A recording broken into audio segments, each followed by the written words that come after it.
एक दिन नेहा को उसकी बेटी अंजलि का फोन आया। अंजलि ने कहा कि उसे घर के कामों में मदद चाहिए क्योंकि ऑफिस और घर के बीच तालमेल बिठाने में वह बहुत थक जाती है। अपनी बेटी की चिंता करते हुए नेहा तुरंत अपना सामान पैक कर अंजलि के घर चली गई। वहां पहुंचने पर अंजलि और उसका पति रोहित ने उसका गर्मजोशी से स्वागत किया। रोहित खासकर नेहा से मिलकर बहुत खुश हुआ और उसने नेहा को आराम से रहने में मदद की। उसने घर के कामों में भी हाथ बंटाया, जो नेहा के लिए थोड़ा अप्रत्याशित था। शाम को जब वे सब डिनर के लिए बैठे तो अंजलि ने नेहा के पकाए हुए खाने की तारीफ की और बताया कि उसे अपनी माँ का घर का बना खाना कितना याद आ रहा था।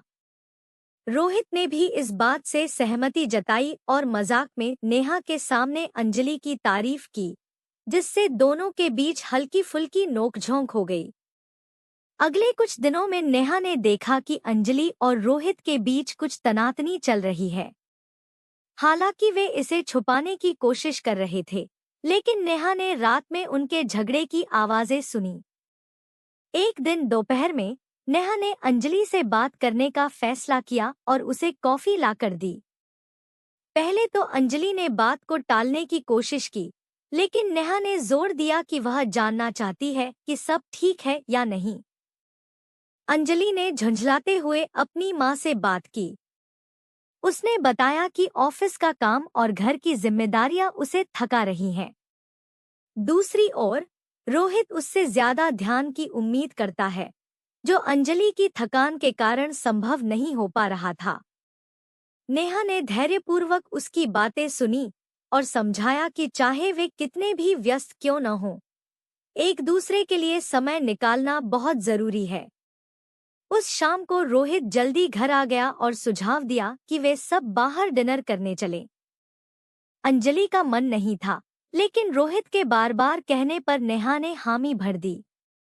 नेहा ने गुलाबी साड़ी पहनी, जो उसने खास मौकों के लिए रखी थी।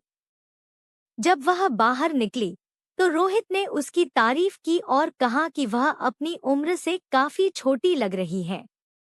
यह बात रोहित ने मजाक में कही थी, लेकिन अंजलि को यह सुनकर अच्छा नहीं लगा। डिनर से लौटते समय अंजलि ने नेहा को अलग ले जाकर कहा कि अगली बार वह कुछ साधारण कपड़े पहने। नेहा अपनी बेटी के इस लहजे से आहत हुई, लेकिन उसने अंजलि को समझाने की कोशिश की कि वह हमेशा से अपनी साज सज्जा का ध्यान रखती आई है और इसमें कुछ भी गलत नहीं है।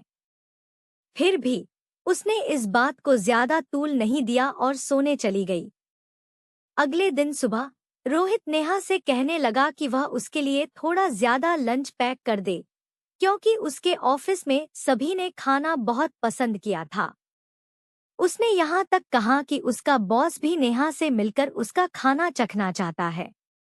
अंजलि ने यह बात सुनी और उसे थोड़ा असहज महसूस हुआ, लेकिन उसने कुछ नहीं कहा। शाम को जब नेहा रसोई में थी तो अंजलि उसके पास आई और कहा, माँ, मुझे लगता है कि आपको थोड़ा संभल कर रहना चाहिए। आप मेरी माँ हैं, किसी को प्रभावित करने की कोशिश करने वाली नहीं। नेहा अपनी बेटी के अचानक फटकार से हैरान थी। उसने शांति से अंजलि को समझाया कि वह हमेशा से खुद का ख्याल रखती आई है और वह किसी के कहने पर अपने तरीके नहीं बदलेगी। कुछ दिनों तक माँ बेटी के बीच थोड़ी खटपट रही, लेकिन नेहा ने अपने फैसले पर विश्वास बनाए रखा। उसने यह समझ लिया कि वह यहाँ अपनी बेटी की मदद करने आई है, लेकिन वह अपनी जिंदगी किसी और के हिसाब से नहीं जिएगी।